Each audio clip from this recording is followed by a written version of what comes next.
Komponen-komponen pembelajaran PAUD. Selanjutnya, pengertian komponen pembelajaran. Jadi, komponen pembelajaran itu merupakan bagian dari suatu sistem yang memiliki peran dalam keseluruhan berlangsungnya suatu proses pembelajaran. Pembelajaran pada hakikatnya adalah suatu proses, yaitu proses mengatur, mengorganisasi lingkungan yang ada di sekitar peserta didik sehingga dapat menumbuhkan dan mendorong peserta didik melakukan proses belajar. Selanjutnya yaitu adapun komponen-komponen pembelajaran terdiri dari 6 komponen. Yang pertama itu tujuan. Tujuan dari komponen program pembelajaran adalah membantu meletakkan dasar ke arah perkembangan sikap pengetahuan, keterampilan dan kreativitas yang diperlukan oleh peserta didik untuk dapat menyesuaikan diri dengan lingkungannya dan untuk pertumbuhan serta perkembangan pada tahap berikutnya. Selanjutnya, standar kompetensi yang dimaksud adalah standar kompetensi anak usia dini terdiri atas pengembangan aspek-aspek moral dan nilai-nilai agama, sosial emosional dan kemandirian, bahasa, kognitif, fisik, motorik, dan seni. Yang ketiga yaitu isi atau materi pelajaran. Jadi, dari hal tersebut merupakan komponen kedua dalam sistem pembelajaran. Materi pembelajaran merupakan inti dalam proses pembelajaran atau proses penyampaian materi. Selanjutnya, strategi atau metode, yaitu komponen yang mempunyai fungsi yang sangat menentukan.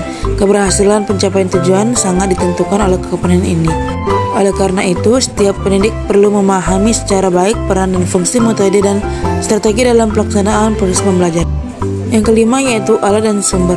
Jadi, alat dan sumber ini merupakan segala sesuatu yang dapat digunakan dalam rangka mencapai tujuan pengajaran. Sebagai segala sesuatu yang dapat digunakan dalam mencapai tujuan pengajaran, alat mempunyai fungsi yaitu alat sebagai pelengkap, alat sebagai pembantu mempermudah usaha mencapai tujuan, dan alat sebagai tujuan. Yang terakhir yaitu evaluasi. Jadi, evaluasi merupakan sebuah komponen terakhir dalam sistem proses pembelajaran, di mana berfungsi sebagai umpan balik bagi pendidik atas kinerjanya dalam pengelolaan pembelajaran. Jadi, melalui evaluasi ini dapat melihat kekurangan dalam pemanfaatan berbagai komponen sistem pembelajaran dan juga dapat melihat kelebihan. Adapun komponen pendidik anak usia dini menurut Suyandi ada 3 komponen, yaitu peserta didik, pendidik, pembelajaran. Yang pertama yaitu peserta didik, di mana peserta didik ini merupakan sasaran layanan pendidikan anak usia dini adalah anak yang berada pada rentan usia 0 sampai 6 tahun. Pengelompokan ini berdasarkan pada usia yaitu 0 sampai 1 tahun, 1 sampai 2 tahun, 2 sampai 3 tahun, 3 sampai 4 tahun, 4 sampai 5 tahun, dan 5 sampai 6 tahun.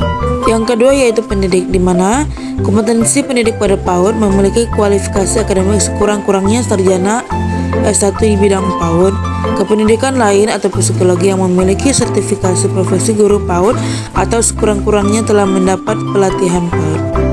Yang terakhir yaitu pembelajaran. Jadi, pembelajaran anak usia dini dilakukan melalui kegiatan bermain yang dipersiapkan oleh pendidik dengan menyiapkan materi dan proses pembelajaran. Materi pelajaran anak usia dini dibagi menjadi 2 kelompok usia, yaitu materi usia lahir sampai 3 tahun. Terus yang kedua yaitu materi usia 3 sampai 6 tahun meliputi keaksaraan, konsep, matematika, pengetahuan alam, pengetahuan sosial, dan keterampilan proses. Baiklah, jadi kesimpulannya yaitu komponen merupakan bagian dari suatu sistem yang memiliki peran dalam keseluruhan berlangsungnya suatu proses pembelajaran. Komponen pendidikan berarti bagian-bagian dari sistem proses pendidikan. Bahkan dapat dikatakan bahwa untuk berlangsungnya kerja pendidik diperlukan keberadaan komponen-komponen tersebut. Sedangkan pembelajaran pada hakikatnya adalah suatu proses, yaitu proses mengatur, mengorganisasi lingkungan yang ada di sekitar pendidik. Pembelajaran juga dikatakan sebagai proses memberikan bimbingan atau bantuan pada peserta didik dalam melakukan proses belajar. Adapun komponen-komponennya pembelajarannya itu tujuan, standar kompetensi, isi dan materi, strategi atau metode, alat dan sumber, dan evaluasi.